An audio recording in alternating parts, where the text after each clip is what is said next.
November the 2nd, 2004. The hardest day of my life. I lose my brother on that day.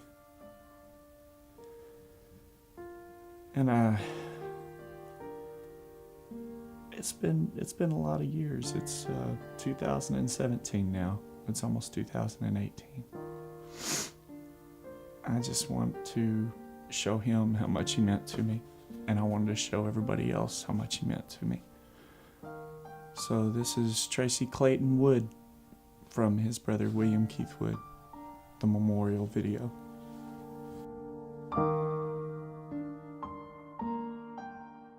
So Tracy, like I said, he was a father figure to me. I didn't have a father growing up. He left when I was 5. He didn't really care to be there. My brother, however, man, he was always there. He always looked out for me, and I always knew it. The kind of person that he was is the kind of person that I wanted to grow up to be. Not talent-wise, day and night difference there, but just the man he was. He touched a lot of lives. He really did. And I wanted to do that. I wanted to be special for some people. I wanted to be a blessing for some people. I wanted to be able to make people feel comfortable when maybe they're not comfortable around other people. I think he'd be proud today. I really do. I can't thank God enough because I feel so lucky to have had him just the years that I did have him. It was a really good learning experience. And it was a friend that you can't replace. I do think that Tracy's death was it was a big turning point in my life, actually. I had just been divorced that year. I think it was that year, a little bit earlier. We had right after that, Tracy took me on a vacation with him, and it helped me get over that part. Just helped me get my mind off of it. But yeah, when he died, it was like I had to step my game up. I knew what I had always wanted, and I knew that I was on the right track, but there was a lot of things that I had to fix about myself, a ton. And that really got me serious about wanting to be that man. Favorite memory of Tracy? There's so many. I mean, we had lots of laughs. That's probably what makes this so hard. But favorite memory would have to be, he's a Dallas Cowboys diehard fan. I mean, he loves the game of football and he loves the Cowboys. So naturally, he's gonna school his brother on football with the Dallas Cowboys and everything that I needed to know about the NFL. So if this ain't a dead giveaway right here, it's part of this story right here. He, at a certain age, when I showed him that I knew a lot about the NFL and everything that was going on, he asked me to pick an AFC team because the Dallas Cowboys are an NFC team. That was his team, and he wanted me to have a team, and he wanted to root for my team, and I thought that was cool. I thought that was great.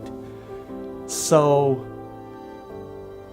I've always been the kind, and it's probably because growing up, I wasn't a popular kid at all, I was the guy that got picked on. I was the guy that was off in left field, man. I mean, just you name it, I was the odd one out. But anyway, so I chose the New England Patriots, and a couple of years before they had got beaten in the Super Bowl pretty bad by the Chicago Bears, which was another NFC team that he really liked. But I can remember the reaction on his face when I told him we're going to be rooting for the New England Patriots. There's no way to describe it, but he absolutely hated it to the point he was like, we're not going to get another Super Bowl. Not on your side. Mine, we're going to have tons of Super Bowls. Yours, we're never going to get one. And is the Belichick and Brady era. it finally came around right after Bledsoe had hurt himself. And, well, let's just skip to the chase. I've got 5 Super Bowls just like his Dallas Cowboys. And he got to see 2 of them. He didn't get to see the 3, and that was a big thing because a dynasty is huge. The Dallas Cowboys in the 90s became a dynasty, and he was really proud of his Dallas Cowboys for doing that. And I'm really proud of my New England Patriots for doing that. But that's the memory that I most think about.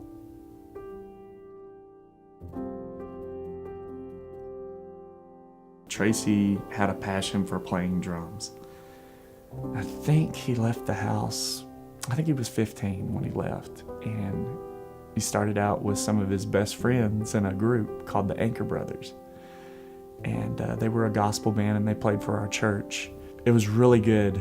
So after the Anchor Brothers, it was successful. Of course, you know, everything changes. Tracy still wanted to be a drummer. He moved to Nashville, Tennessee, and he had a bunch of friends there that helped him get into studio drumming. He went through several different bands. I think Bo Henson and Purpose. It was the Hensons before they were as big as they are now. But Tracy wanted to get into like country rock bands. So he went up north and he played with a couple of bands. I think one was Mid-Range, the other one was Bullet.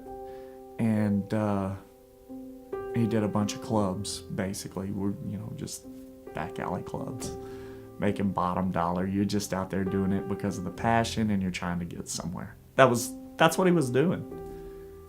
He took a turn for the worse out on the road. He had he had several bad things happen to him, but the one main one that brought him out of that stuff and brought him home, I think it was good for him. I really do. I hate how it affected him, but sometimes you do have to go through stuff like that to know where you need to be. And Tracy came back to Mom, to Dottie, to Grandma, to me, you know, to me. I was so happy when he figured out what he was doing was wrong, when he had a bad experience and realized, oh my gosh, this is just not worth it. He come home to me, and that's how much Tracy means to me.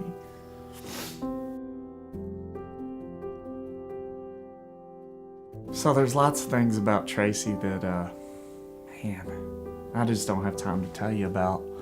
All I can tell you is he means the world to me. He did a lot of great things in his life. He really did. And the greatest thing he did was touch souls' lives. I definitely wanted to pick up from that. He's an amazing person, and he's very talented. You know, after he was gone, it was really, really, really hard to cope. I didn't know what I was going to do.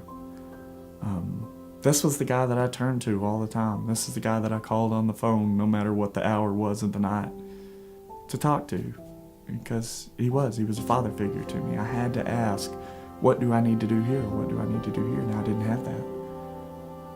Oh yeah, I've got my mom, and man, I'm so blessed to have my mother. But a brother's bond it's special.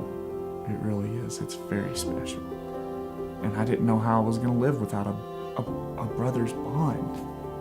How do you do that when you've lived with a brother's bond? Well, God knew. I'm thankful Tracy's in a better place. I'm thankful that he's out of pain. I'm thankful that there's a God that's taking care of me. And I'm so thankful there's a God taking care of me, because he's got it better than I do. But God knew I needed somebody. And I didn't realize how many brothers I had in this world. But I can think of 2 specific ones that they fill the gap nicely. No one will ever replace Tracy. But these guys, man, life got better. Life got way better.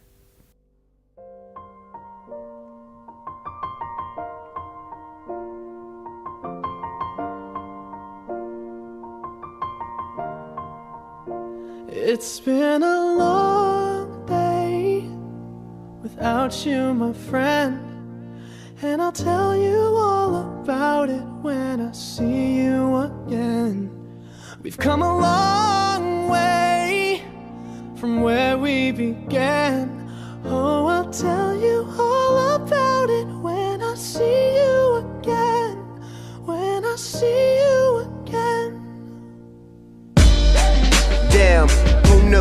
All the planes we flew, good things we've been through, that I'll be standing right here talking to you about another path. I know we love to hit the road and laugh, but something told me that it wouldn't last. Had to switch up, look at things different, see the bigger picture. Those were the days, hard work forever pays. Now I see you in a better place. How can we not talk about family when family's all that we got? Everything I would do, you were standing there by my side, and now you gon' be with me for the last ride. It's been a long day without you, my friend, Keith. and I'll tell you all about it when I see you again. Come a long way from where we began. No, we started. Oh, I'll tell you